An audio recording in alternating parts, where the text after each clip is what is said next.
Patients with obstructive pathologies such as cystic fibrosis and COPD suffer from stagnant, viscous, sticky mucus. This mucus is particularly difficult to mobilize and eliminate.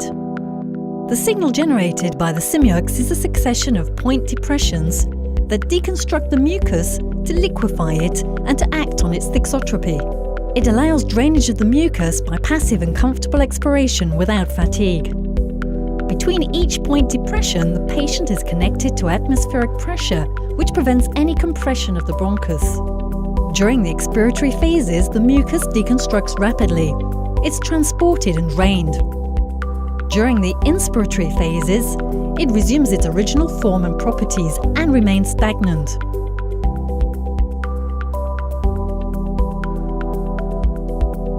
There's no effective drainage if the mucus is not mobilized. This depends on prescribed bronchodilator and/or anti-inflammatory and/or mucofluidifying inhaler therapy, cleansing of the upper airways, nose washing, and state of relaxation and comfortable patient installation. Being able to achieve homogeneous inspiration, transport air behind the mucus, and avoid premature coughing are essential conditions for the success of Simeox therapy. For 2 to 3 minutes, the patient is observed under spontaneous ventilation with a simple mouthpiece in order to become acclimatized to the use of the interface in the mouth. This allows visualization of the respiratory rate, respiratory discomfort, difficult expiration, dyspnea, the inspiratory-expiratory time ratio, and the thoracic expansion quality. This allows identification of noises in the mouth, cough quality, breaks to be lifted, and patient fatigability.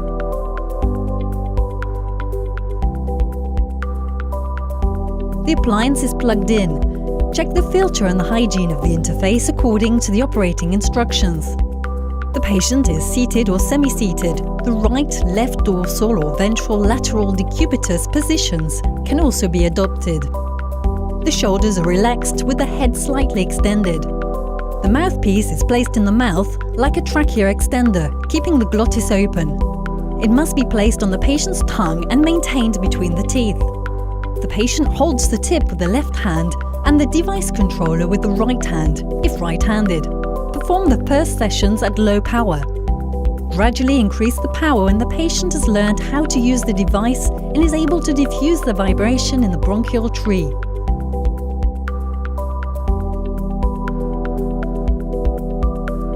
Any area not supplied with air will not benefit from the action of the Simeox technology.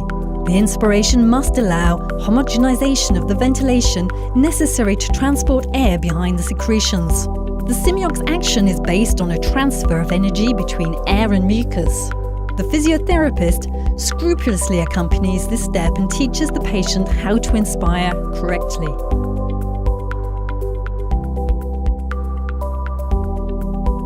The expiration must in no case be forced, but quite the contrary.